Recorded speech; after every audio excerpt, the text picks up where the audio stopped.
مطلب کوئی مشورہ نہیں کرنا, رہنا ہے. یہ جو غیر مسلم طنز کرتے ہیں نا کہ پیغمبر نے شادی کی اتنی کم عمر میں, اتنی بڑی عمر میں ایک نوعمر لڑکی سے, تو اس نوعمر لڑکی کو طلاق کا اختیار دیا جا رہا ہے اور وہ کہہ رہی ہے کہ آپ کے بارے میں نے کسی سے مشورہ نہیں کرنا. یہ سوال ہی غلط ہے. افیک اشاور, یہ کیسے ہو سکتا ہے؟ آپ جیسا شوہر مجھے کہاں ملے گا؟ کوئی مشورہ نہیں, آپ کے ساتھ ہی رہنا ہے.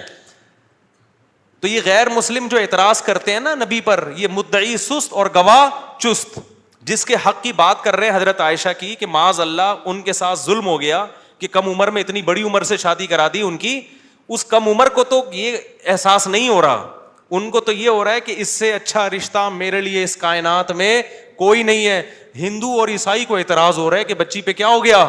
ظلم ہو گیا. اس کو کہتے ہیں مدعی سست اور گواہ بولو چست. جیسے کہ آپ لوگ بالکل بھی چست لگ نہیں رہے ہو مجھے اس وقت تراویح کی وجہ سے. تو یہ خود ہمارے پیغمبر کی ایک بہترین سیرت ہے کہ اتنی عمر میں ہو کے ایک کم عمر سے, نو عمر سے نکاح کیا, اور کھلانے پلانے کو بھی کچھ نہیں ہے, اور 8 سوکنے بھی ہیں, پھر بھی وہ کہہ رہی ہیں کہ آپ کے بارے میں مشورہ بھی نہیں کرنا میں نے. حالانکہ اب تو زندگی گزار چکی تھی نبی کے ساتھ. اگر وہ شروع میں فیصلہ معاذ اللہ غلط ہو گیا تھا شادی کا, تو اب تو ٹائم گزر چکا تھا نا, اب تو آپ کے پاس آپشن تھا بھائی میں نہیں رہتی. وہ کہہ رہی ہیں آپ کے بارے میں نے مشورہ بھی نہیں کرنا, اور یہ ناممکن ہے. یہ کیسی بات آپ کر رہے ہیں؟ میں آپ کے بارے میں کیسے مشورہ کر سکتی ہوں؟ خدا کی قسم کسی غیر مسلم میں غیرت ہوگی نا, غیرت, بھٹ دھرم اور ضدی نہ ہو, اس بات کو پیغمبر کی نبوت کی دلیل سمجھ کے محمد صلی اللہ علیہ وسلم پر ایمان لے کر آئے گا کہ آپ جیسی پاکیزہ سیرت اور آپ جیسے کامیاب شوہر اس کائنات میں گزرے نہیں ہیں. آج کوئی 50 سال کا 9 سال کی سے کر کے دکھائے, چند دن گزارے اور کھلانے کو روٹی بھی نہ ہو, اچھی بھلا جو بیوی ہوگی نا وہ مارکیٹ سے کیا ہو جائے گی؟ شارٹ ہو جائے گی. بلکہ آج جو مارکیٹ سے شارٹ ہو رہی ہیں بیویاں وہ والی ہو رہی ہیں جو جوڑ کی شادیاں, جو ظاہری اعتبار سے بھی جوڑ کی شادیاں. 25 سال کے لڑکے کی 24 سال کی لڑکی سے شادی ہو رہی ہے, 25 سال کا یہ PhD بھی ہے, پروفیسر بھی ہے, اور کروڑ روپے کما بھی رہا ہے, اور بیگم غریب بھی ہے. پھر بھی جس دن مارکیٹ سے آٹا شارٹ ہوا, بیگم اسی دن مارکیٹ سے شارٹ ہو گئی. آٹا شارٹ ہونے کی فکر اتنی نہیں ہوتی جتنی اس کو بیگم کے شارٹ ہونے کی. ہمارے پاس تو کیسز آ رہے ہیں نا, کورٹ میں بھی آ رہے ہیں. ذرا سا بے روزگار ہوا, بیگم شارٹ. وہ کہتی تیرے میں ہے کیا جو میں تجھ سے تیرے ساتھ رہوں؟ ایک آٹا دے رہا تھا وہ بھی نہیں ہے بھائی. تو یہ محمد صلی اللہ علیہ وسلم کے بہترین شوہر ہونے کی دلیل. میدان جنگ میں آپ سے بہترین کمانڈر کوئی نہیں, سیاست میں آپ سے بہترین سیاست کسی کے پاس نہیں, گھر میں آپ سے بہترین شوہر کوئی نہیں. ایک ہی وقت میں تمام بہترین صفات اللہ نے اکیلے محمد صلی اللہ علیہ وسلم میں جمع کر دی, جبکہ اسباب اور وسائل بالکل بھی نہیں ہے. اسباب اور وسائل تو پیسے کو بولتے ہیں نا, وہ بالکل بھی نہیں ہے. اب میں وہ اس واقعے کی طرف آتا ہوں. اب مجھے بتاؤ, ہاں تو میں آپ سے یہ کہہ رہا تھا کہ بیگم صاحبہ کو خوب اچھا کھلائیں, جو خود پہنے اس کو پہنائیں, جو خود کھائیں اس کو کھلائیں. لیکن قدرت کی طرف سے اگر غربت آ گئی ہے بھائی تو پھر ٹینشن لینے کا نہیں ہے. پھر بیگم اگر کہتی ہے نہیں رہنا, کوئی بات نہیں بیگم, میں تو یہی کچھ کھلا پلا سکتا ہوں, رہنا ہے رہو, نہیں تو پتلی گلی سے نکلو, ہم کسی اور سے شادی کر لیں گے. ایک دم سے نہ نکال دو, پہلے مجھ سے مشورہ لے لینا. بعض دفعہ خواتین غصے میں بھی کہہ رہی ہوتی ہیں مجھے چھوڑ دو, ایک دم وہ غصے میں کہہ رہی ہوتی ہیں, 4 دن کے بعد ان کا موڈ بدل جاتا ہے. خود سے کچھ نہ کرو, مشورہ لے لیا کرو. میرا تو مقصد صرف یہ بتانے کا ہے کہ ٹینشن لینے کا نہیں ہے. ایک تو بے روزگاری کی ٹینشن, اوپر سے ایک اور ٹینشن اپنے اوپر مسلط کرو تو پاگل ہو جاؤ گے. ٹینشن وینشن نہیں, ٹینشن صرف ایک چیز کی لینی ہے بھائی, وہ جو حدیث میں آتا ہے من کانت الآخرۃ ہمہ, جس نے آخرت کو اپنی ٹینشن بنا لیا تو اللہ اس کی تمام ٹینشنوں کو ختم کر دیتے ہیں, اس کی فکریں سمیٹ دیتے ہیں. ہماری ٹینشن بس یہ کہ آخرت میں بخشش ہو جائے. نہ بیگم ٹینشن ہے ہماری, نہ بچے ہماری ٹینشن ہے, نہ کوئی اور ہماری ٹینشن ہے, نہ گورنمنٹ ہماری ٹینشن. میری ٹینشن یہ ہے کہ مجھ سے قیامت کے دن سوال ہوگا, میں اس سوال میں پورا اترتا ہوں یا نہیں. اب آٹا مہنگا ہونے کی ٹینشن ہم کیوں نہیں لے رہے کہ ہماری وجہ سے نہیں ہوا, میری وجہ سے ہوا ہوتا نا تو میں ٹینشن لیتا کہ آخرت میں چترول کس کے لگیں گے, میری وجہ سے تھوڑی ہوا ہے. اب اگر ہمارے پاس مسائل ہیں تو مہنگا آٹا خریدیں گے, وسائل نہیں ہیں تو بیگم کو بولیں گے پاپے چائے میں ڈبو کے, پاپے بھی آٹے کے بنتے ہیں, آہستہ آہستہ. اللہ نہ کرے ہمیں وہ حالات نہ آئیں, ابھی تو اللہ کھلا پلا رہا ہے, لیکن اگر اللہ نہ کرے خدا نہ خواستہ ایسے حالات آئیں تو بھائی وہی گزارا کرو, 2-3 کھجوریں کھا لیا کرو صبح شام. مرتا نہیں ہے بھوک سے اتنی جلدی انسان, اور جب آپ بھوکے رہو گے نا ایک دم کولیسٹرول کم ہوگا, جوان ہو جاؤ گے. میں آپ کو بتاؤں, ابھی تو ڈاکٹر کہہ رہے ہیں کہ بھوکا رہنے سے بہتر کوئی جوان ہونے کا نسخہ نہیں ہے, تو ڈاکٹر بھی اس طرف آ گئے ہیں, اگرچہ کھا دبا کے رہے ہیں, وہ بھی مشورے اس طرح کے دے رہے ہیں. میں نے ایک بات بتائی تھی نا کہ ایک پوسٹ آئی, مزاحیہ سی پوسٹ تھی, اس میں یہ کہا تھا کہ سب کچھ, کسی نے موٹیویشنل اسپیکر نے کہا سب کچھ پیسہ ہی نہیں ہوتا. اس کے نیچے لکھا ہوا تھا یہ بتانے کے لیے یہ صاحب 1.5 لاکھ روپے لیتے ہیں. اوپر لکھا تھا کہ دنیا میں سب کچھ پیسہ نہیں ہوتا, نیچے لکھا تھا یہ بتانے کے میں 1.5 لاکھ روپے لیتا ہوں. ٹھیک ہے نا. تو جب آپ کی ہر چیز میں پیسہ انوالو ہو جائے, آپ میں خود خیر خواہی کا جذبہ ختم ہو جائے, تو لوگ پھر آپ کی باتوں سے اثر لینا چھوڑ دیتے ہیں. یہ اصول جو ہے نا ہمیں زندگی کے ہر پہلو, میں یہ نہیں کہہ رہا کہ آپ اپنے وقت کے پیسے نہ لیا کریں. کوئی ڈاکٹر علاج کر رہا ہے اس کا حق بنتا ہے, کوئی ٹیچر ٹیچنگ کر رہا ہے اس کا حق بنتا ہے, اس کو گھر بھی چلانا ہے, بچے بھی پالنے ہیں, لیکن ایک حد تک. ہر چیز کو پروفیشنل بنا دینا, پیشہ بنا دینا, یہ اس کی علامت ہوتی ہے کہ آپ کی طبیعت میں لالچ آ گئی ہے, آپ اللہ کے لیے کچھ کرنا ہی نہیں چاہتے ہو. بعض ڈاکٹروں کو ہم نے دیکھا ہے بھوک سے مر رہا ہوگا, کوئی پیشنٹ کا بیڑا غرق ہو رہا ہوگا, نہیں جی. ویسے ڈاکٹروں میں اکثر ایسے ہوتے نہیں ہیں, اکثر میں نے اچھے ہی دیکھے ہیں ڈاکٹروں میں کہ وہ اپنی خدمات پیش کر دیتے ہیں, لیکن بعض لوگ ایسے ہوتے ہیں ڈاکٹروں میں. یہ جو ہمارے ہاں صبح و شام لوگ ڈاکٹروں کے خلاف ہے نا, ڈاکٹر 2 نمبر ہیں, ڈاکٹر بکے ہوئے ہیں, ڈاکٹر یوں ہیں. دیکھو کوئی بھی چیز کے بارے میں تبصرہ جب کیا کرو نا, جب تک بہت سارے لوگوں سے مل نہ لو اس وقت تک کبھی بھی رائے قائم نہ کرو. میرا بھی یہی تبصرہ تھا, لیکن جب میں ڈاکٹروں میں اٹھا بیٹھا, میں ملا, تو مجھے اندازہ ہوا اس فیلڈ میں برے لوگ کم ہیں, اچھے لوگ زیادہ ہیں.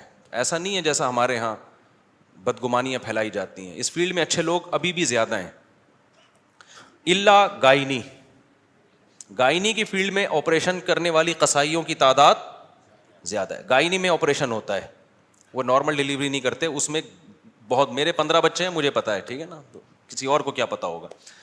اس میں جو آپریشن کے کیسز آ رہے ہیں نا گائنی میں, اتنے قدرت کی طرف سے کیس نہیں بگڑتے جتنے ڈاکٹروں نے بگاڑے ہوئے ہیں. اس میں دھندا چل رہا ہے ان کا, ہسپتالوں کا. ان میں اسپتالوں نے پیکج دیا ہوا ہوتا ہے کہ اتنی ہم نے سال کی ارننگ کرنی ہے, اور ڈاکٹر کے پاس بھی, گائنی کی ڈاکٹر کے پاس بھی ٹائم نہیں ہوتا, وہ چاپڑ چھورے لے کے بیٹھے ہوئے ہوتے ہیں, کاٹو نکالو. اب نارمل ڈلیوری میں 3-3 4-4 دن, 1-1 ہفتہ لگ جاتا ہے.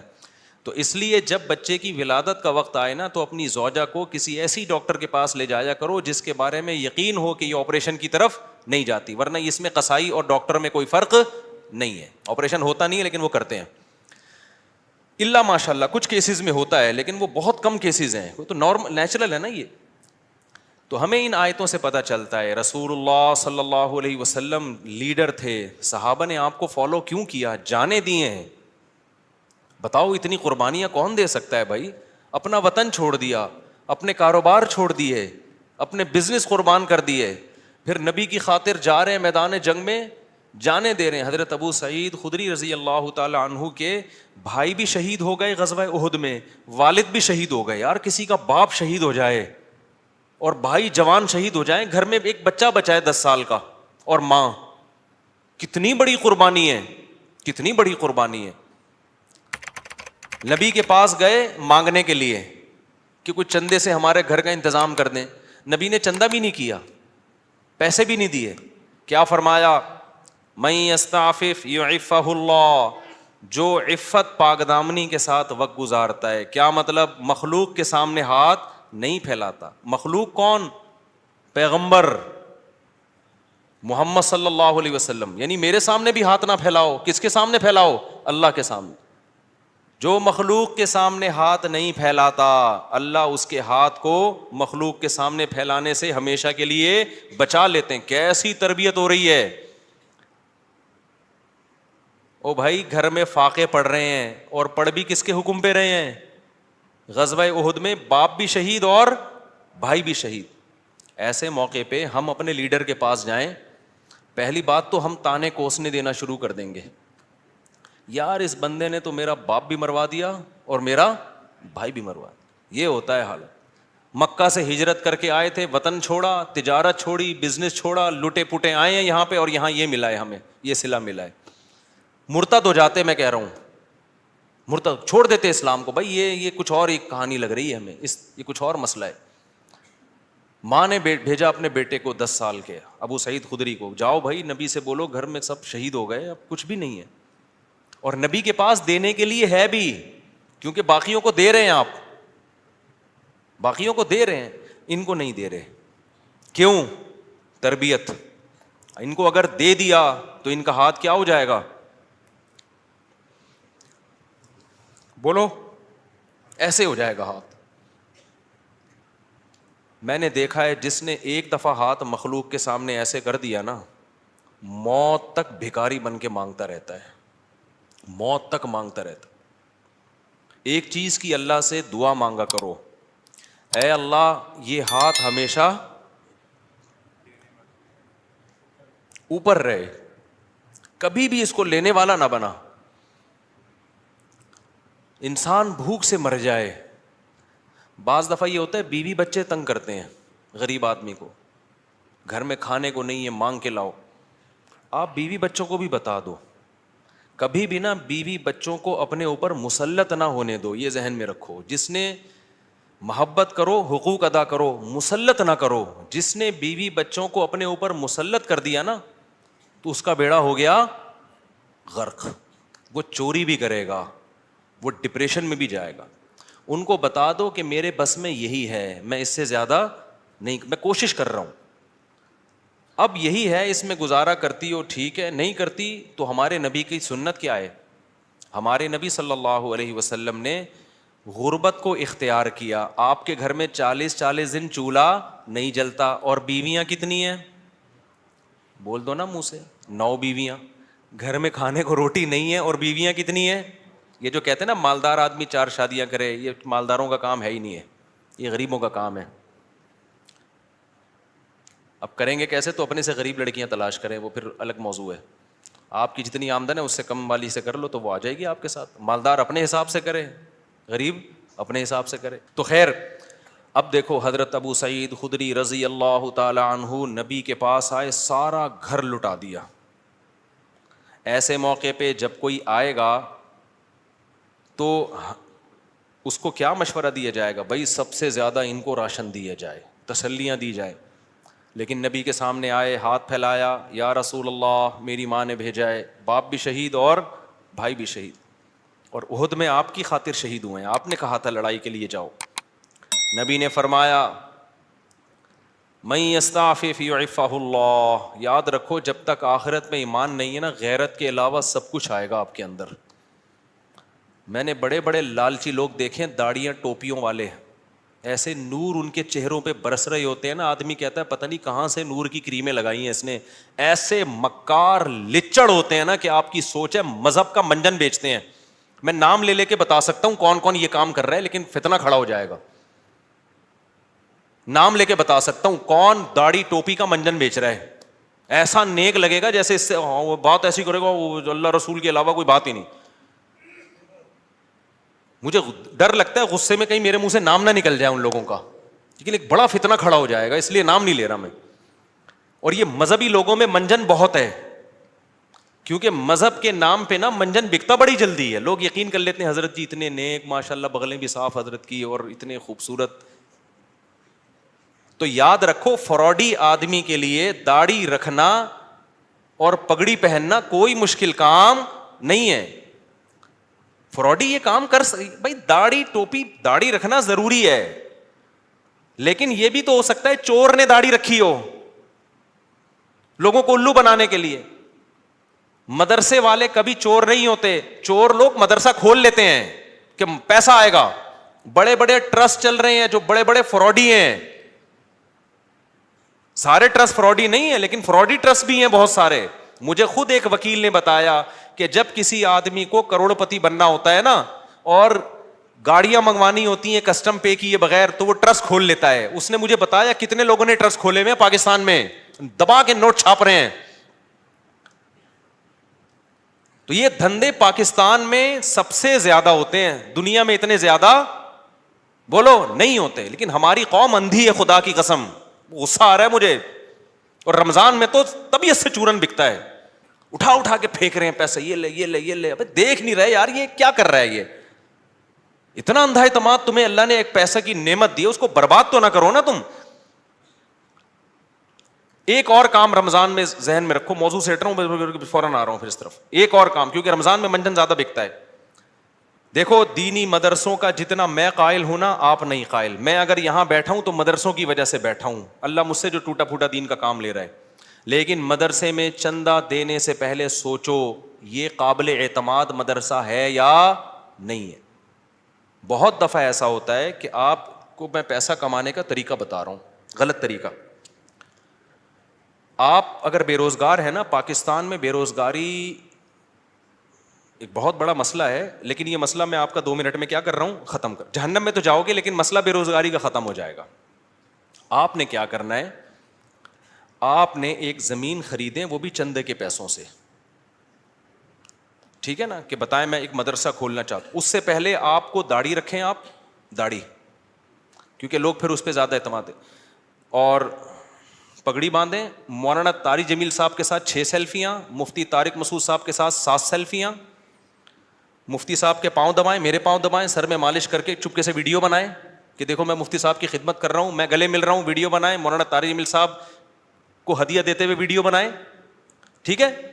ایک بیان ان سے اپنے حق میں کروا لیں گے, بہت اچھا ہے, آدمی بیان تو کر ہی دیتا ہے نا. میرے پاس بھی کوئی آئے گا, اچھا ہی لگ رہا ہے بھائی, اچھا ہے ماشاء اللہ. چند چیزیں اس طرح, ڈاکٹر ذاکر نائک سے ملاقات ہو جائے تو سبحان اللہ, ایک آدھ سیلفی وہاں سے لے لی آپ نے. اور پھر آپ نے کیا کیا, 1-2 دفعہ غریب کو گلے ملتے ہوئے رو لیں, پیاز کاٹ کے جائیں, آنسو پہلے نکلیں گے, ایک دم رو کے ایک تصویر بنا لیں, غریب کو مل کے رو رہے ہیں. بہترین, خدا کی قسم ایسا طریقہ ہے نا, تم نوٹ تمہارے پاس نا رکھنے کی فرصت نہیں ہوگی یار, کدھر رکھوں, تھیلے بھر گئے سارے.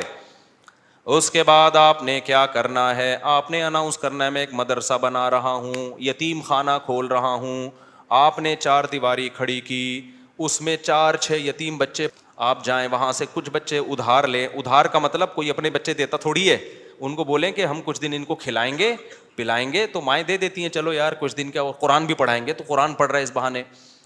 یہ آپ کو پتہ ہے, اللہ کو پتہ ہے, وہ 4-6 یتیم بچے جو شکل سے بھی یتیم لگ رہے ہوں, اور اگر یتیم نہ بھی ہوں تو وہ بچے جو لگ رہے ہوں یتیم شکل سے, بعض یتیم ہوتے نہیں ہیں, لگتے ہیں یتیم, اللہ کی طرف سے ڈیزائننگ کچھ اس طرح کی ہوتی ہے, ٹھیک ہے, وہ لگ کیا رہے ہوتے ہیں, یتیم لگ رہے ہوتے ہیں. رمضان میں بہترین بزنس, تو آپ نے وہ 4 دیواری میں 8, 10, 15, 20 جتنے ہو سکے ایک بھی لے آؤ گے نا تو دھندا تو چلنا شروع ہو جائے گا. وہ یتیم بچے لا کے ڈال دیے. پھر اس کے بعد آپ اپنی 2-4 نمازوں کی تصویریں, دعا مانگتے ہوئے, ٹھیک ہے نا. اور پھر آج کل خلافتیں بھی مل جاتی ہیں, ایک آدھ بزرگ کے تھوڑا سا کچھ, آپ جو 2 نمبر قسم کے بزرگ ہوتے ہیں, ہدیے ودیے دیے اور تھوڑا سا خلافت لے لی وہاں سے. اس کے بعد پھر میرے بھائی, اب جو آپ کے پاس پیسہ آئے گا نا, آپ آگے آگے اور پیسہ آپ کے پیچھے پیچھے. لوگ کہیں گے یار یہ میری طرف سے بکرا, 10-10, 20-20 لوگ بکرے لا رہے ہوں گے, 9 بکرے آپ کے گھر میں, 1 بکرا کاٹ کے بچوں کو کھلا دو. لوگ سمجھ رہے ہوں گے دیکھو بکرا کھلا رہا ہے نا, یہ لوگ یہ تھوڑی دے رہے ہوں گے کم بخت کھلا کتنا رہا ہے, اور 9 تو گھر میں پہنچائے ہیں اس نے, اور وہ قصائیوں سے ان کے رابطے ہیں, وہ بک رہے ہیں مارکیٹ میں. گاڑیاں بڑی بڑی لینڈ کروزر جیسی گاڑیاں, بھائی کس کی, مدرسے کی گاڑی ہے بھائی, تیرا ابا تو سائیکل بھی نہیں چلاتا تھا, تیرے پاس اتنی بڑی گاڑی کہاں سے آ گئی, تو کون ہوتا ہے مجھ سے پوچھنے والا, وہ یہ جواب دے گا آگے. ایسی لگژری لائف ہوگی نا. ان 6 یتیم بچوں کو ادھار لیا تھا واپس کر کے, اب سچی مچی کا یتیم آنا شروع ہو جائیں گے. جب پتا چلے گا نا یہ لوگ کھانے میں بکرے کھلاتے ہیں, تو پھر تو جو یتیم نہیں بھی ہیں, ابا کہے گا یار اس کو یتیم ہی فرض کر کے میرے بچے کو بھی یہاں داخل کر لے, بلکہ میرے ابا بھی مر گئے تھے, میں بھی یتیم ہی ہوں.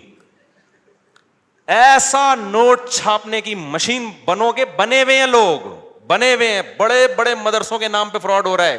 میں نہیں کہہ رہا مدرسے فراڈی ہوتے ہیں, فراڈی لوگ بھی مدرسہ بناتے ہیں. اب آپ نے یہ نہیں کرنا کہ مدرسوں کو دینا بند کر دیں, اس سے تو اچھے مدرسے بھی بند ہو جائیں گے. آپ نے تحقیق کرنی ہے کون واقعی دیندار لوگ ہیں, امانت دار لوگ ہیں, کام کر رہے ہیں, اور کون ایسے ہیں جو داڑھی اور پگڑی کے نام پہ منجن بیچ رہے ہیں. یہ آپ نے کرنا ہے, نہیں تو قیامت کے دن الٹے لٹکے ہوئے ہوگے. بہترین بزنس ہے یہاں پہ یہ. اچھا خیر ہم آگے چلتے ہیں میرے بھائی.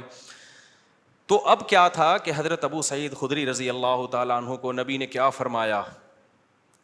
میں یہ عرض کر رہا تھا کہ آخرت ہوگی نا تو غیرت ہوتی ہے. یہ بہت بڑی اللہ کی نعمت ہے کہ آپ کا ہاتھ اللہ کے سوا کسی کے سامنے نہ اٹھے. اللہ سے مانگا کرو, یہ اسباب بھی اختیار کرو پیسہ کمانے کے, کیونکہ جو اسباب اختیار نہیں کرتا اللہ اس کی مدد نہیں کرتا. اگر گھر میں پڑے ہوئے ہو, محنت نہیں کر رہے اور کہہ رہے ہو کہ بس اللہ ہی دے گا, تو پھر اللہ آپ کو بھکاری بنائے گا. یہ یاد رکھنا. آپ نے کیا کرنا ہے, اپنی پوری کوشش کرنی ہے پیسہ کمانے کی, دماغ لگانا ہے. کیوں؟ رزق حلال عین عبادت ہے. الکاسب حبیب اللہ, محنت کر کے کھانے والا وہ اللہ کا دوست ہے. تو اب کیا ہے, ہمارے نبی نے حضرت ابو سعید خدری سے فرمایا کہ من یستعفف یعفہ اللہ. کیا مطلب؟ جو اپنے آپ کو رسوا ہونے سے بچانا چاہتا ہے, عفت کا مطلب رسوا ہونے سے بچانا, دامن داغدار نہ ہو, ذلیل ہونے سے بچانا چاہتا ہے. اس سے پتہ چلا مانگنا کیا ہے, بول لو نا, ذلت ہے. ہاتھ پھیلانا کیا ہے, ذلت. تو جو چاہتا ہے کہ میں ذلیل نہ ہوں, ہمیں تو پتہ ہی نہیں کہ یہ ذلت ہے. ہم تو سمجھتے ہیں میں اتنا چونا لگاتا ہوں بندے سے 2 منٹ میں اتنے پیسے نکلوا لیتا ہوں, یہ میرا کمال ہے. ایک چور کو پکڑا نا, کورٹ میں لے کر گئے, عدالت نے کہا یار تم نے اتنی خوبصورتی سے چوری کی, کسی کو پتہ ہی نہیں چلا. چور کہتا ہے شکریہ سر, آپ نے میری اتنی تعریف کی, اتنا زبردست چور ہوں میں. جج نے کہا کم بخت میں تیری تعریف نہیں کر رہا, تیری برائی کر رہا ہوں. تو نبی نے فرمایا من یستعفف یعفہ اللہ, جو اپنے آپ کو رسوا ہونے سے بچانا چاہتا ہے اللہ اسے رسوائی سے بچاتا ہے. اب سوال پیدا ہوتا ہے کہ رسوائی سے تو بچ جائیں گے, لیکن ٹینشن تو ہے نا, فاقے تو پڑ رہے ہیں, مصیبت تو ہے. اگلا جملہ نبی نے فرمایا وَمَن يَتَصَبَّرْ, جو اللہ سے صبر مانگتا ہے, يُصَبِّرْهُ اللہ, اللہ اسے صابر بھی بنا دیتا ہے. اس ٹینشن میں اللہ سے مانگو صبر, تو اللہ کیا کرے گا, صبر دے دے گا. جیسے موسیٰ علیہ السلام کی ماں نے جب حضرت موسیٰ کو صندوق میں رکھا نا بچے کو, تو فرعون نے پکڑ لیا اس بچے کو. اب قرآن کہہ رہا ہے موسیٰ کی ماں دل برداشتہ ہو گئی, میرا بچہ کس کی گود میں چلا گیا ہے, فرعون کی. ماں تو ایک دم ہو جائے گی نا. اگر جا کے بتا دیتی کہ میرا بچہ ہے, فرعون نے فوراً قتل کر دینا تھا اس کو. لیکن عورت جذباتی ہوتی ہے, وہ انجام نہیں دیکھتی, وہ جذبات سے مغلوب ہوتی ہے. لیکن قرآن کہتا ہے وَرَبَطْنَا عَلَىٰ قَلْبِهَا, ہم نے موسیٰ کی ماں کے دل کو باندھ دیا. کیا بلاغت ہے قرآن کی. موسیٰ کی ماں کے دل کو کیا کر دیا, رسیوں سے باندھ دیا, جیسے ہلے نہیں اپنی جگہ سے, دل برداشتہ نہ ہو. یہ قرآن کی بلاغت ہے, یعنی صبر کی توفیق دی. اس صبر کی توفیق کو بیان کرنے کے لیے قرآن کیا کہتا ہے, موسیٰ کی ماں کو کے دل کو ہم نے رسی سے کیا کر دیا, ایسے کس کے باندھ دیا, ہلے نہیں بھائی. جیسے کسی بندہ ہل رہا ہو نا, آپ اسے رسی سے کس کے بالکل بند کر دو, اب وہ گیا, یعنی وہ ہلنا بھی چاہے تو نہیں ہلے. تو اس سے پتہ چلتا ہے کہ بعض دفعہ انسان بے صبرا ہو رہا ہوتا ہے, لیکن اللہ کی طرف سے اس کو ایسی توفیق ملتی ہے کہ اللہ اس کے دل کو رسیوں سے باندھ دیتے ہیں. ہلنا نہیں, چپ کر کے تمیز سے بیٹھا رہے, مجھ پر اعتماد اور توکل کر. اسی لیے قرآن میں نبی اس کو اللہ نے فرمایا وما صبرک الا باللہ, اے نبی آپ صبر کریں, لیکن آپ کا صبر اللہ کی توفیق کے بغیر نہیں ہوگا. یہ صبر بھی آپ نے اللہ سے مانگنا ہے. تو نبی نے فرمایا جو صبر کرنا چاہتا ہے اللہ اس کو صبر کی توفیق دیتا ہے. آج ڈپریشن اس لیے بڑھ رہی ہے کہ صبر کرنا چاہتے ہی نہیں ہے. جو ٹینشن آئی, جو مصیبت آئی, بس نکال دو فوراً جا کے. جو پہلے آ گیا نا وہ پٹتا ہے. آپ جب غصے میں بیٹھے ہو تو جو شروع میں آ گیا نا وہ اس کا کیا ہو گیا, بیڑا غرق ہو گیا. اس کے بعد حدیث دیکھو, حضرت ابو سعید خدری واپس چلے گئے. کیوں؟ نہ ماں نے کوئی اعتراض کیا, نہ 10 سال کے بچے نے کوئی اعتراض کیا. کیوں؟ لیڈر کو دیکھ رہے تھے کہ لیڈر ہم سے زیادہ قربانی دے رہے, اور آپ کی صداقت پہ یقین تھا. حدیث میں آتا ہے کہ حضرت ابو سعید خدری نے زندگی بھر کسی سے نہیں مانگا, یہاں تک کہ اپنا کوڑا بھی گرتا تھا نا اونٹ سے تو نیچے اتر کے اٹھاتے تھے, وہ کوڑا بھی نہیں مانگتے تھے کسی سے. حالانکہ یہ تو ٹھیک ہے کوئی کوڑا دے دو مجھے میرا کوڑا, لیکن نہ بٹ نہیں تو مطلب نہیں, اب سب کچھ خود کرنا ہے, اب نہیں مانگنا کسی سے کوڑا.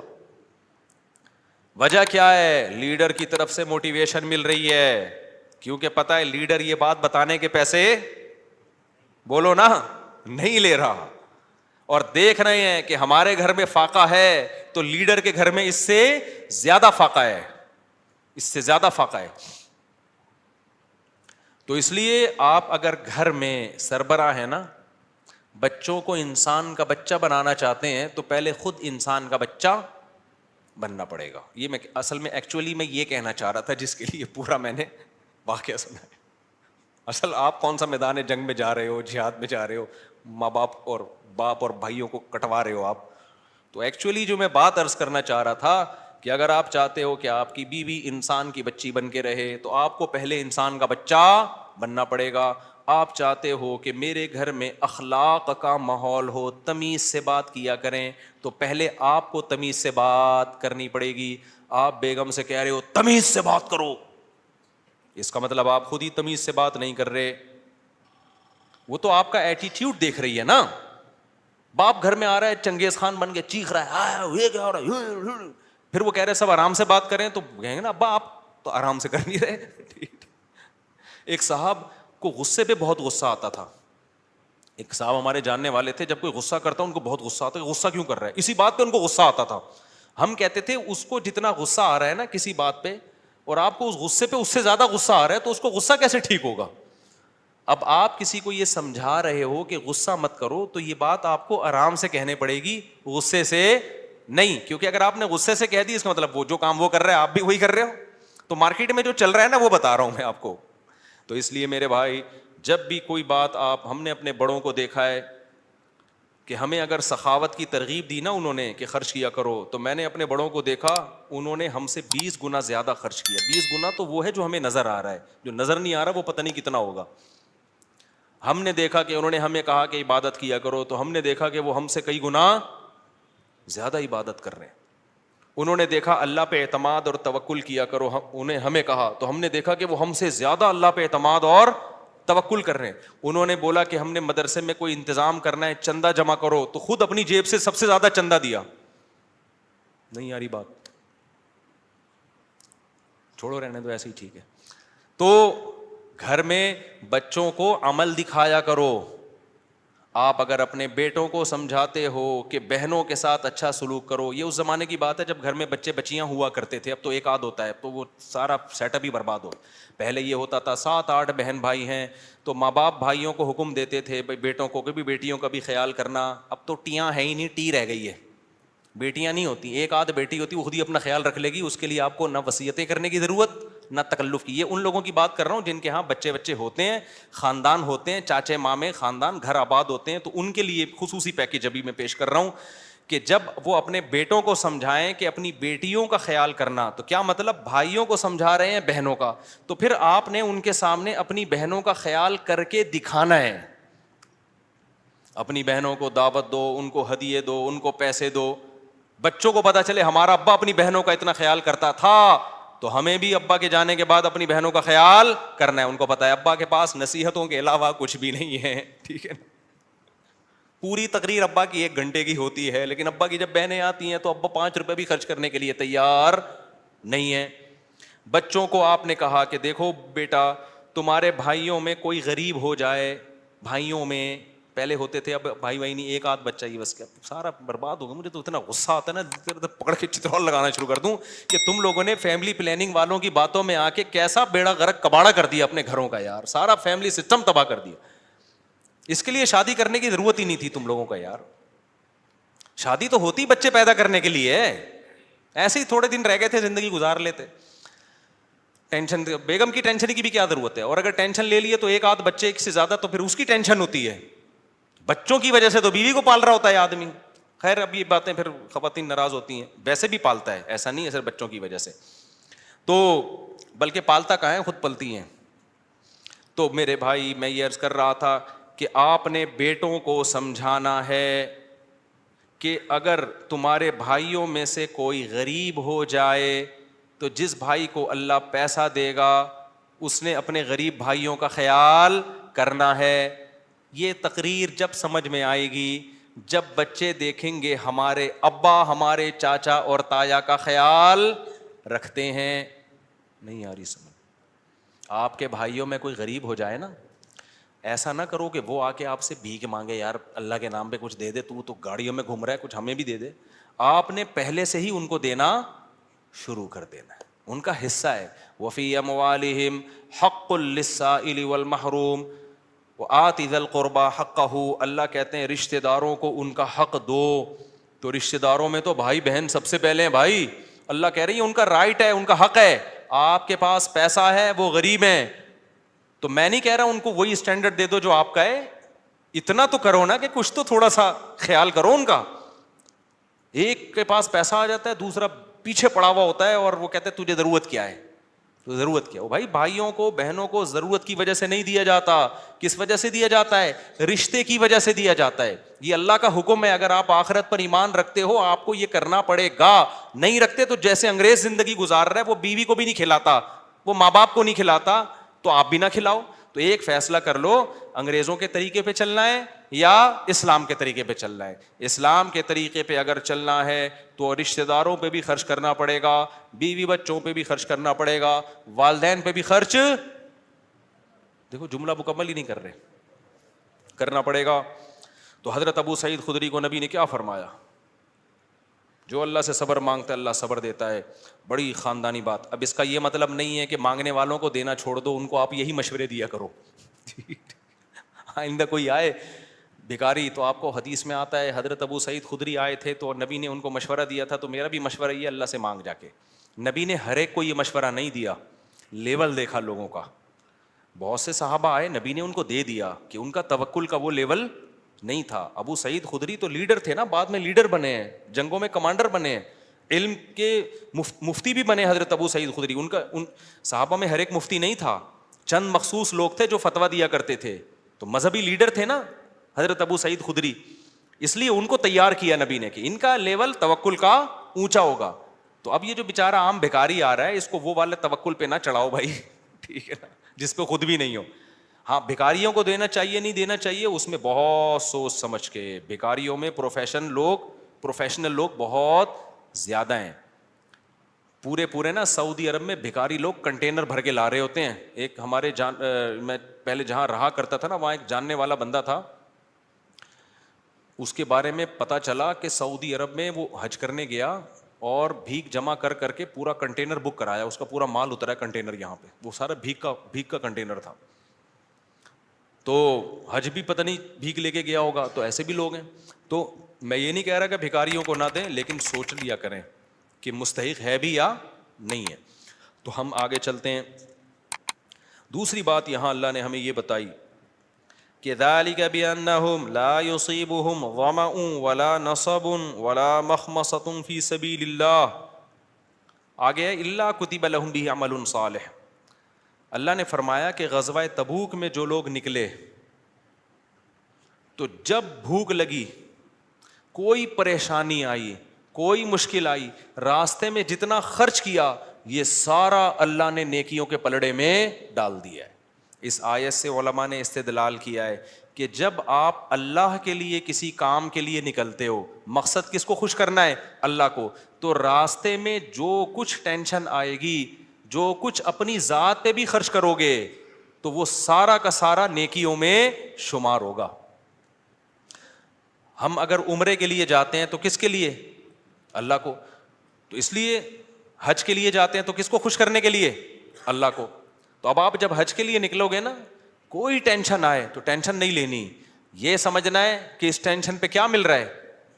اجر. کیونکہ ہم کس کے لیے یہ کام کر رہے ہیں؟ اللہ کے لیے. راستے میں اگر آپ اپنے اوپر خرچ کرتے ہو, اس خرچ پہ بھی صدقے کا ثواب ملے گا آپ کو, کیونکہ یہ خرچ بھی کس کی وجہ سے کیا جا رہا ہے؟ تاکہ راستے کی ٹینشن نہ ہو نا. تو یہ سب اللہ کے ہاں. تو اس لیے جب کوئی علم کے راستے میں نکلے, تبلیغی جماعت میں نکلے, مسجد میں آنے کے لیے نکلے, حدیث میں آتا ہے جو مسجد جاتا ہے اللہ کی نظر میں ایسے جیسے احرام باندھ کے حج کرنے جا رہا ہے. وہ ایک لحاظ سے مشابہت تو ہے نا. تو اس لیے جب بھی کوئی کام اللہ کے لیے کرنا شروع کرو تو ان کی ٹینشنوں پہ ٹینشن نہ لیا کرو. سمجھ لو کہ اب یہ ہم اپنے لیے نہیں کر رہے, اب کس کے لیے ہو رہا ہے, یہ اللہ کے لیے ہو رہا ہے. تو اب اس میں ہر چیز پہ ہمیں کئی گنا زیادہ اجر ملے گا. آگے یہ آیت بھی بہت اہم ہے. وما كان المؤمنون لينفروا كافة فلولا نفر من كل فرقة منهم طائفة ليتفقهوا في الدين ولينذروا قومهم إذا رجعوا إليهم لعلهم يحذرون. اللہ نے فرمایا صحابہ کو کہ سارے کے سارے جہاد میں نہ نکل جایا کرو, کچھ لوگ علم کے لیے پیچھے رہیں, جو دین کا علم سیکھیں. اس سے یہ بھی پتہ چلتا ہے کہ اسلام میں ہر شعبے کو زندہ کرنے کی اہمیت ہے. وجہ اس کی کہ سارے ہی نکل گئے اور پھر ان کی زندگیاں جہاد میں گزر گئیں تو دین کا علم اور مسئلے بتانے والا کوئی بھی نہیں رہے گا. امام غزالی رحمہ اللہ نے لکھا ہے کہ جیسے اس آیت سے اور دیگر آیتوں سے بھی, اور بھی بہت ساری آیتیں اور احادیث ہیں, اس سے پتہ چلتا ہے کہ مسلمانوں کو ہر فیلڈ میں مہارت حاصل کرنا ان کے لیے فرض کفایہ ہے. یہاں تک لکھا ہے امام غزالی میں نے کہ ہر محلے میں ایک ڈاکٹر کا ہونا بھی فرض کفایہ ہے. اگر ایک بھی ڈاکٹر نہیں ہے تو سب گناہ گار ہوں گے. فرض کفایہ کسے کہتے ہیں؟ چند لوگ اگر اس فریضے کو ادا کر لیں تو سب کی طرف سے کافی ہو جائے. تو جو بھی ضرورات زندگی کے شعبے ہیں نا, ان میں اتنے لوگوں کا ہونا فرض ہے جس سے لوگوں کی ضرورتیں پوری ہو جائیں. تو علماء بھی اتنے ہونا ضروری ہیں جس سے لوگوں کی ضرورتیں پوری ہو جائیں. سائنسدان بھی اتنے ہونا ضروری ہیں جس سے لوگوں کی ضرورتیں پوری ہو جائیں. انجینئرز بھی اتنے ہونا ضروری ہیں جس سے لوگوں کی ضرورتیں پوری ہو جائیں. تو ہر وہ چیز جو زندگی گزارنے کے لوازمات کے لیے ضروری ہے, تو اتنے لوگوں کا جب تک وہ ضرورت پوری نہیں ہوتی. مثال کے طور پر اگر لیڈی ڈاکٹر جو گائنی کی ہیں وہ ساری ختم ہو جائیں, میڈیکل کالج میں لڑکیاں ڈاکٹر بننا بند کر دیں, تو جو خواتین ہیں جو جن کو پریگننسی ہے وہ کس سے علاج کرانے پر مجبور ہوں گی؟ مردوں سے. تو ہم یقیناً یہ کہہ سکتے ہیں کہ اتنی ڈاکٹرز لیڈیز کا ہونا کہ جو پریگننٹ خواتین کی ضرورت پوری کرنے کے لیے کافی ہوں, یہ عورتوں پر کیا ہے؟ فرض کفایہ ہے. ساری عورتیں اگر ڈاکٹر بننے سے ہڑتال کر لیں گی نا تو گناہگار ہوں گی. اتنی عورتوں کا ہونا ضروری ہے کہ جو پریگننٹ خواتین ہیں ان کی ضرورت آسان طریقے سے پوری ہو جائے. تبھی مجھ سے کوئی خاتون اگر رابطہ کرتی ہے نا کہ میں گائنی کی ڈاکٹر بن رہی ہوں, شرعاً جائز ہے یا نہیں, میں کہتا ہوں جائز نہیں ہے, فرض ہے. وجہ اس کی یہ ہے کہ اس فیلڈ میں قصائیوں کی تعداد زیادہ ہے, ڈاکٹروں کی تعداد. پھر وہی چپ کر کے بیٹھ جاتا ہوں, مجھے غصہ اس پہ بہت آتا ہے. قصائیوں کی تعداد کیا ہے؟ زیادہ ہے, اور سچی مچی کی ڈاکٹروں کی تعداد کم ہے. اب وہ ڈاکٹر کہیں گی ہمیں قصائی کہہ دیا. بھائی جب آپریشن نہیں ہے آپ نے چیڑ پھاڑ کر دی تو آپ قصائی ہو نا. پھر ہمارے ایک ریلیٹیو ہیں وہ چھوڑو بھی رہنے دو, پھر زیادہ ہو جائے گا. تو ایسی ڈاکٹرز کا ہونا جو ایمانداری کے ساتھ علاج کریں پیشنٹ کا. یورپ امریکہ میں نا نیچرل طریقے سے ڈلیوری ہوتی ہے, وہاں آپریشن نہیں کرتے. ہانگ کانگ میں بھی ایسا ہے, وہاں ہمارے ریلیٹیو بتاتے ہیں کہ پیشنٹ کہہ رہا ہے کہ آپریٹ کرو, ڈاکٹر کہہ رہے نہیں کروں گا. کیس ہو جاتا ہے ڈاکٹر کے خلاف, آپریشن کیوں کیا بھائی تم نے؟ تو ساری مخلوق کے بچے بغیر آپریشن کے ہو رہے ہیں, انسانوں پہ عذاب آیا ہوا ہے. میں نے ایک دفعہ یہ بیان کر دیا تھا کہ بھینس کا بچہ بغیر آپریشن کے, بلی کا بچہ بغیر آپریشن کے, کتے کا بچہ بغیر آپریشن کے, اور بکری کا بچہ بغیر آپریشن کے. عورتیں غصے ہو گئی ہمیں کتے بلی سے ملا رہا ہے. اور بھائی ہم کتے بلی سے آپ کو نہیں ملا رہے, ہم بتا رہے ہیں کہ یہ تو ایک نیچرل پروسیس ہے نا, جانوروں میں بھی ہے انسانوں میں بھی ہے. تو ان کے آپریشن کے بغیر ہو رہے ہیں اور ہمارے کیا ہو رہے ہیں؟ ہر دوسرے کو آپریشن ڈاکٹر بتا رہے ہیں. تو یہ ڈاکٹروں کی طرف سے نہیں, یہ قدرت کی طرف سے نہیں ہے, یہ ڈاکٹروں کی طرف سے ہے. تو میں خواتین کے حقوق کے لیے بات کر رہا ہوں کہ ان کے عذاب سے نکالو ان کو. بچے ایک آدھ ویسے ہی بچے نہیں ہوتے, وہ بھی آپریشن سے, اس میں اتنی فٹنس کی ایسی کی تیسی ہو جاتی ہے, 20 قسم کی ٹینشنیں لگ جاتی ہیں عورت کے ساتھ. اور فٹنس تو ویسی آج کل فٹنس پہ کتنا خواتین زور دے رہی ہوتی. پراٹھے کھانے چھوڑ دیے عورتوں نے اس چکر میں. وہ آپریشن ہوا, اس کے بعد وہ ساری فٹنس کی ایسی کی تیسی, اتنے ٹیکے لگ رہے ہوتے ہیں, اتنے انجیکشن, اتنا خطرناک عمل ہے. کوئی آسان عمل تھوڑی ہے, خود کروا کے دیکھو پتہ چل جائے گا, ایک دفعہ دماغ سیٹ ہو جائے گا. تو اس لیے عذاب بنایا ہوا ہے, اس کے خلاف احتجاج کرو. تو خیر میں جو اصل بات کر رہا تھا, تو ہر فیلڈ میں نا ماہرین کی بولو ضرورت. اور یہ بھی پتہ چلتا ہے کہ ہر فیلڈ میں اس کے ماہرین ہی کی رائے کا اعتبار ہوگا. میڈیکل سائنس میں کس کی بات کا اعتبار ہوگا؟ ڈاکٹروں کا. حکمت کی بات میں حکیموں کا. تو علم کی بات میں مفتیان کرام اور علماء کا. اس میں ڈاکٹروں کا، انجینئروں کا، سائنسدانوں کا، میکینکوں کا اعتبار نہیں ہوگا. یہ بھی ہمیں اس آیت سے پتہ چلتا ہے. اچھا بھائی آگے ہے سورہ یونس. تھوڑا ٹائم رہ گیا ہے، یہ ہم کل نہ پڑھ لیں یار، وہ 10 منٹ پھر لمبے ہو جاتے ہیں.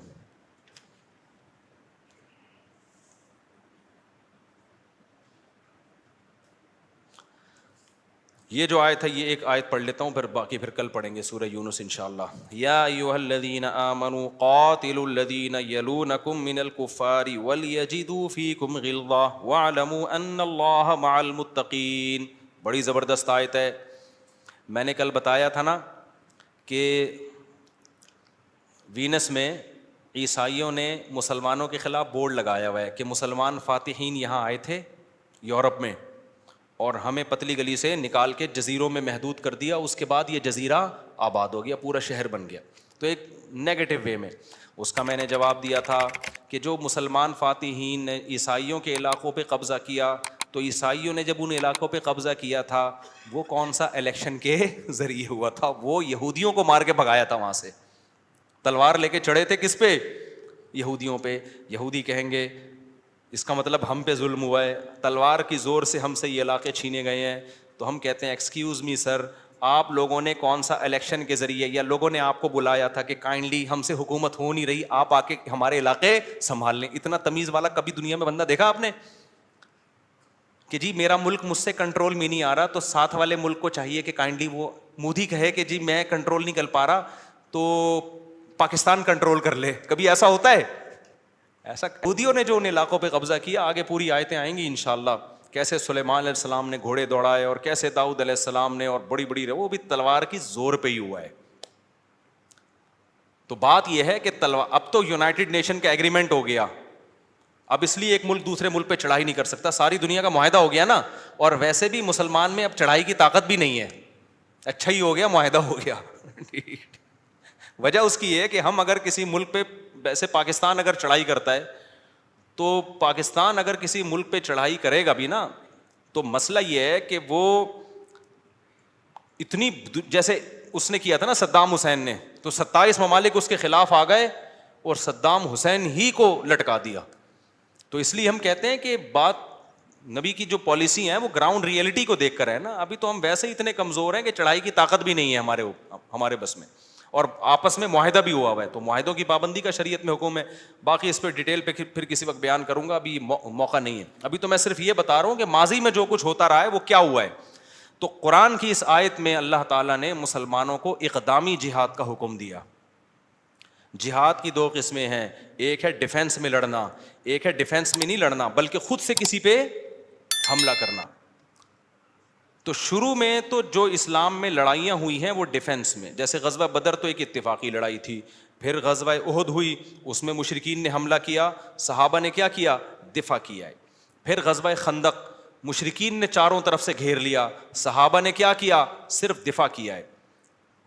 اسی طرح صلح حدیبیہ میں بھی آپ صلی اللہ علیہ وسلم نے جنگ کو ٹالا ہے. جنگ ٹلے کسی طریقے سے، ہمیں دعوت کا موقع ملے. لیکن صلح حدیبیہ کے بعد نبی صلی اللہ علیہ وسلم نے مختلف بادشاہوں کو خطوط لکھے دنیا بھر میں، اور اس میں ان کو پیغام دے دیا کہ ہماری اس دعوت کے پیچھے کیا ہے؟ تلوار ہے.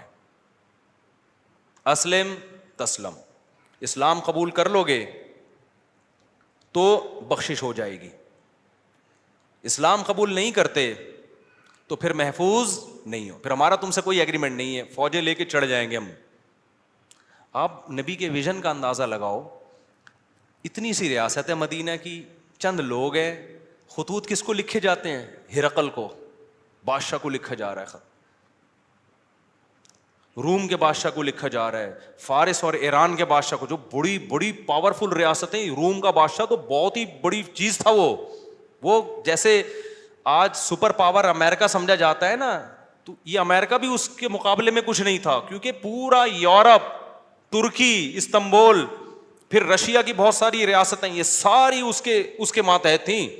اتنے بڑے بادشاہ کو خط لکھا جا رہا ہے ایک یتیم کی طرف سے جو لڑائیوں بند کرنے کے معاہدے کر رہے ہیں کہ بھائی ابھی ہم کمزور ہیں, لڑ نہیں سکتے, لیکن آگے ان کو بتایا جا رہا ہے کہ آنے والے ہیں, صبر کرو, ٹھیک ہے نا, آنے والے ہیں.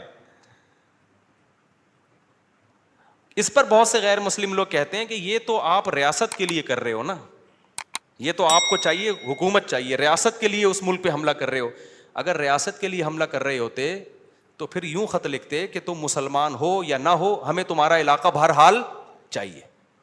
نہ نہ نہ, اس میں آپشن دیا جا رہا ہے اگر تم توحید کے راستے کو اختیار کر لیتے ہو, اللہ کے نظام کو زمین پہ نافذ کر دیتے ہو, تو پھر ہمارا تم سے کوئی اختلاف نہیں ہے, نہ ہم تم سے ریاست چھینیں گے, ادھر کے بادشاہ تم ہی ہو. ہمیں مقصد سے مطلب ہے, ذریعہ مقصد ہمارا مقصد نہیں ہے. تبھی ایسا ہوا کہ بہت سے ملکوں نے نبی سے معاہدے کیے. طائف والے جب آئے نا نبی کے پاس, جنہوں نے نبی صلی اللہ علیہ وسلم پہ کتنا ظلم کیا تھا, جب طائف والے نبی کے پاس آئے نا معاہدوں کے لیے, تو انہوں نے کہا کہ ہماری حکومت ہمارے طائف میں رہے گی, ہم ریاست آپ کے حوالے نہیں کریں گے, لیکن ہم بت پرستی بھی کریں گے اور یہ بھی کریں گے وہ بھی. نبی نے فرمایا کہ نہ, بت پرستی کی اجازت نہیں, شراب کی اجازت نہیں, زنا کی اجازت نہیں ہے, کیونکہ یہ تو اسلام کے مقاصد کے خلاف ہے. لیکن باقی ساری شرطیں ان کی قبول کر لیں اور طائف انہی کے حوالے کیا. تو اس سے پتہ چلتا ہے کہ اسلام کی جو تلوار ہے وہ نظریے کی بیس پہ ہے, وہ خطے کی جنگ نہیں ہے, وہ خطے کی جنگ نہیں ہے. تو یہی صحابہ کی لڑائیوں میں اگر بھائی آپ اس تو خدا کے نظام کو آپ نافذ کر دیتے ہو تو پھر ہم آپ سے نجاشی نے لیا, مسلمان ہو گیا تھا نا, تو نبی نے نجاشی پہ فوج نہیں بھیجی ہے. تو یہ خوب سمجھ لیں. تو قرآن کی جب یہ آیت نازل ہوئی کہ یا ایھا الذین آمنو, جب غزوہ خندق میں دفاع ہوا ہے نا, تو پھر نبی نے فرمایا کہ اب ہم پہل کیا کریں گے. اب کون پہل کرے گا؟ اب تک تو انہوں نے جتنی پہل کرنی تھی کر لی, اب ان میں پہل کرنے کی سکت نہیں ہے, اب ہم پہل کریں گے. تو سب سے پہلے پہل ہوئی ہے مکہ پہ. آپ صلی اللہ علیہ وسلم نے 10,000 کا لشکر لے کے چڑھائی کی اور بغیر جنگ کے فتح ہو گیا. اس کے بعد پھر کچھ دفاعی لڑائیاں ہوئیں, پھر قرآن کی یہ آیت نازل ہوئی کہ اب ایک مضبوط ریاست بن چکی ہے, اب اے ایمان والو تم نے کیا کرنا ہے, قاتلوا الذین یلونکم من الکفار, جو تمہارے قریبی کنٹریز ہیں غیر مسلموں کے, ان سے قتال کو شروع کرو. پھر جو صحابہ نے لڑائیاں لڑی ہیں نا, پھر وہ ہوتے ہوتے ہوتے ہوتے پھر آپ خوشخبریاں سنا رہے ہیں. یہ حدیث مجھے اتنی مزیدار لگتی ہے. قسطنطینیہ استنبول کہاں ہے, ابھی میں ہو کر آیا ہوں نا استنبول سے, ان لوگوں نے نا وہ حدیث اپنے ایئرپورٹ پہ لگائی ہوئی ہے, قسطنطینیہ والی حدیث, ترکوں نے. بڑا مزہ آتا ہے یہ حدیث پڑھ کے. کتنا دور ہے استنبول, اور عیسائیوں کا کیا ہے, مرکز ہے, اس کو فتح کرنا آسان نہیں ہے. ہمارے نبی صحابہ کو خوشخبری دے رہے ہیں کہ پہل کون کرے گا, اب ہم کریں گے. اب ان میں دم نہیں ہے ہم پہ حملہ کرنے کا, اور آپ خوشخبری سنا رہے ہیں. نعم الجیش جیش یغزو القسطنطینیہ ولنعم الامیر امیرها, فرمایا سب سے بہترین امیر وہ امیر ہے جو قسطنطینیہ پہ حملہ کرے گا, اور سب سے بہترین لشکر وہ ہے جو قسطنطینیہ کو فتح کرے گا. اس وقت سے صحابہ لگ گئے کہ ہم نے کیا کرنا ہے. آپ ذرا زمین کا نقشہ دیکھو نا اور ہسٹری پڑھو, ایسا ایمان بڑھتا ہے انسان کا. 100 سال بھی نہیں گزرے. محمد بن قاسم جو تھا نا 17 سال کا تھا, اور تابعین میں اس نے حضرت ابو ہریرہ کو بھی دیکھا ہے, بہت سے صحابہ کو دیکھا ہے. 17 سال کی عمر میں اس کو بھیجا گیا. بھائی سندھ کس کے ہوا کا, 17 سال کی عمر میں ایک لڑکا, ہمارے ہاں 17 سال میں پب جی کھیلنا سیکھ رہا ہوتا ہے بچہ, گٹکوں کو پیک کرنا, کیسے منہ میں گٹکا رکھا جاتا ہے اور کیسے پیک دوسرے کے منہ پہ تھوکی جاتی ہے, اور وضو خانوں میں نسوار کی پھٹکیاں اور پان کی پھٹکیاں کیسے پھینکی جاتی ہیں. 17 سال میں ابھی یہ بھی صحیح طرح سیکھا نہیں ہوتا, ابھی سیکھنا شروع کر رہا ہوتا ہے. نہیں یاری بات میرا خیال ہے. لیکن اسلام نے کیسی تربیت کی یار ان لوگوں کی, ماحول تبدیل کر دیا نا اسلام نے, کیسا ویژنری بنا دیا. 17 سال کا ایک لڑکا, اس کو مشن دیا جا رہا ہے کہ راجہ داہر سے کس نے لڑنے جانا ہے,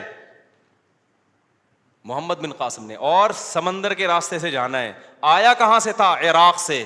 عراق کا نقشہ دیکھو, سندھ کا نقشہ دیکھو, وہاں سے وہ چلا ہے بھائی. اور میپ کیسے پڑا ہوگا اس نے, یار نہیں آ رہی لوگوں کی سمجھ میں, رہنے دو.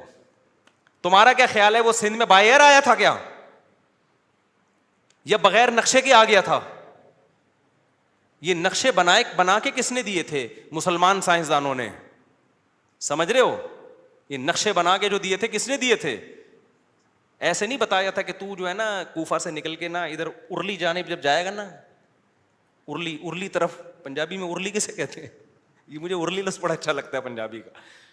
تو جب تو کھبے ہاتھ کی طرف جائے گا تو سجے کی طرف مڑ جانا, وہاں سے وہاں مڑے گا تو پھر ایسے ٹن مارنا, ادھر الٹے ہاتھ پہ گولے گنڈے والے آئے گا, اس برگر کی دکان آئے گی, وہاں سے ٹن مار کے سندھ میں داخل ہو جائے گا. ایسا تھوڑی تھا میرے بھائی, اتنا لمبا سفر, اور طے کس پہ کرنا ہے؟ گھوڑوں پہ اور اونٹوں پہ. اس کو مشن دیا گیا محمد بن قاسم کو. آج محمد بن قاسم کے خلاف بہت کچھ بولا جا رہا ہے. یہ سب وہ لوگ ہیں جو اسلام دشمن ہیں, لیکن اسلام کا لیبل لگا کے بڑی اچھی اچھی باتیں کرتے ہیں. یہ سارے ہمارے اس زمانے کے 3 بڑے مشہور ہیرو گزرے ہیں, 3 بڑے مشہور. ایک موسیٰ بن نصیر جس نے یورپ فتح کیا ہے, ایک محمد بن قاسم جو ادھر آج ہم جو مسلمان بیٹھے ہوئے ہیں نا, اس کا بہت بڑا کریڈٹ کس کو جاتا ہے؟ محمد بن قاسم کو. تو اور یہ سندھ کے لیے بڑی فضیلت کی بات ہے کہ اس پورے بر صغیر میں دہلی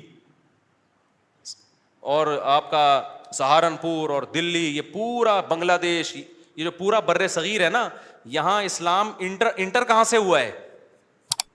سندھ کے ذریعے ہوا ہے. اس لیے سندھ کو باب الاسلام بھی کہا جاتا ہے, اسلام کا دروازہ.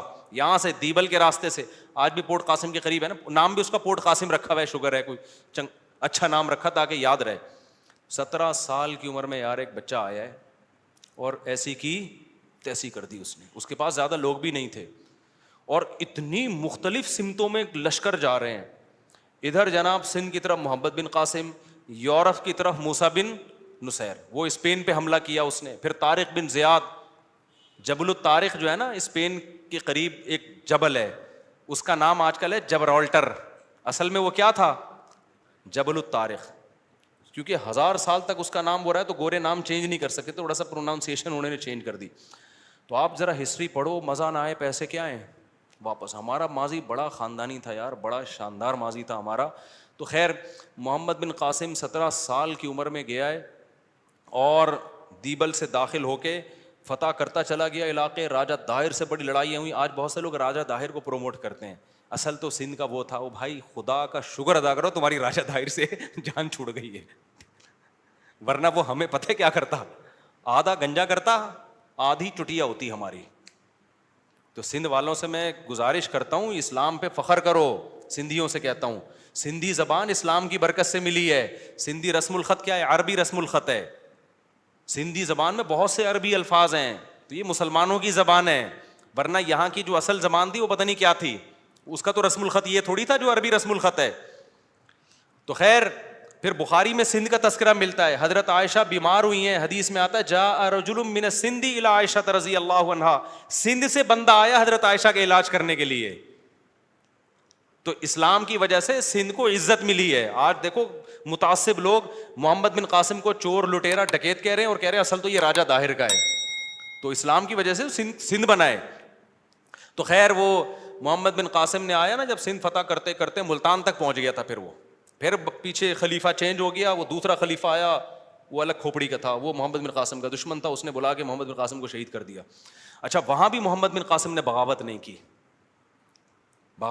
محمد بن قاسم اتنا پاورفل تھا کہ جب اس کو خلیفہ نے بلایا, وہ کہہ سکتا تھا میں نہیں آ رہا, وہ کہہ سکتا تھا کہ میں نہیں آ رہا, لیکن امیر کی اطاعت تھی. کیونکہ حدیث میں آتا ہے امیر ظالم ہو یا عادل ہو, آپ نے کیا کرنا ہے؟ اطاعت. یہ محمد بن قاسم کی ایک بہترین سیرت تھی کہ واپس گیا, امیر نے بلایا ہے. یہ نہیں کہا میں نے اتنے علاقے فتح کر لیے اب یہ میں رہوں گا. امیر کے کچھ بھی نہیں ہو سکتا تھا, لیکن وہ گیا, اس کو قید کر کے اس کو شہید کر دیا گیا. شہید ہونے سے ایک دن پہلے اس نے پورا سندھ کا نقشہ بادشاہ کے سامنے پیش کیا ہے کہ میں ان راستوں سے گیا ہوں. نیا ہمارے استاذ جب یہ واقعہ سنا رہے تھے نا, محمد بن قاسم کا رو پڑے تھے کہ یار کیسا ویژنری آدمی تھا, قتل ہونے والا ہے لیکن وہ بادشاہ کو سارے راز دے کے جا رہا ہے کہ میں بے شک شہید ہو گیا, بادشاہ بے شک ظالم ہے, امت کا تو فائدہ ہو نا, جو اسٹرگل میں نے کی اگلے کمانڈر کو وہ اسٹرگل نہ کرنی پڑے. سمجھ میں نہیں آ رہی بات, میرا خیال ہے وہ اپنے ذاتی مفاد نہیں دیکھ رہا تھا کہ بھائی میں کیوں دوں نقشے تمہیں, میں نے تو چھپا لیے, میں کہاں سے گیا, کیا کیا, اب تو علاقے فتح میں نے کیے, حکومت کوئی اور کرے گا تو میں کیوں کرنے دوں. نا نا نا نا، محمد بن قاسم نے نا سارے راز بادشاہ کے سامنے پیش کر دی.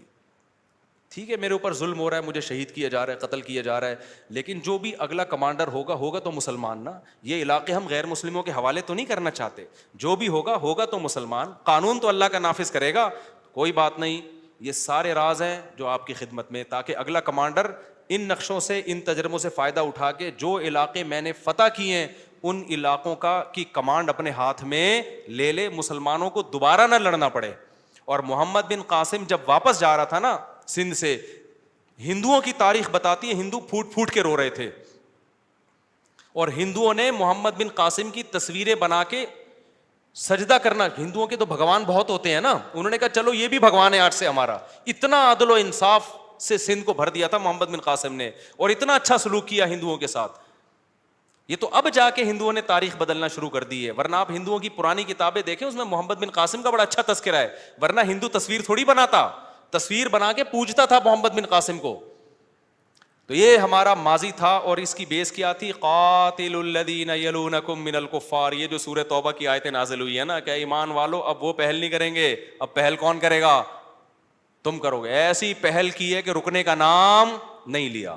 پوری اس وقت کی, یہ جو خلیفہ ہارون رشید تھا نا, جب بادل جاتا تھا نا بارش کا, تو خلیفہ کہتا تھا کہ اے بادل تو یہاں برس یا کہیں اور برس, مجھے اس کی پرواہ نہیں ہے, مجھے یہ یقین ہے جہاں بھی برسے گا نا جو اس سے پیداوار نکلے گی اس کا خراج کس کے پاس آئے گا, وہ میرے پاس ہی آئے گا. کائنڈلی, ٹھیک ہے نا, اس کا ٹیکس کس کے پاس آئے گا. ہمیں تو یہ ہوتا ہے نا یہاں سے بارڈر کراس کر کے بادل نکل گیا, لے بھائی ہمارے ملک سے تو گیا بادل, اب کہیں اور ہی برسے گا جا کے. بلکہ کراچی والوں کو اس پہ افسوس ہو رہا ہے, سکھر میں کیوں برس رہا ہے, سکھر والوں کو اس پہ ہو رہا ہے, حیدرآباد میں کیوں برس رہا ہے. تو خلیفہ ہمارا کہا کرتا تھا کہ وہاں جہاں بھی جا کے برس لے, ہمارے لیے کوئی ٹینشن کی بات نہیں. یہ 100 سال کے اندر اندر ہوا ہے یہ سارا کام. حضرت عمر کے دور میں بیت المقدس فتح ہو چکا تھا, اور 22 لاکھ مربع میل پر مسلمانوں کی حکومت قائم ہو چکی تھی.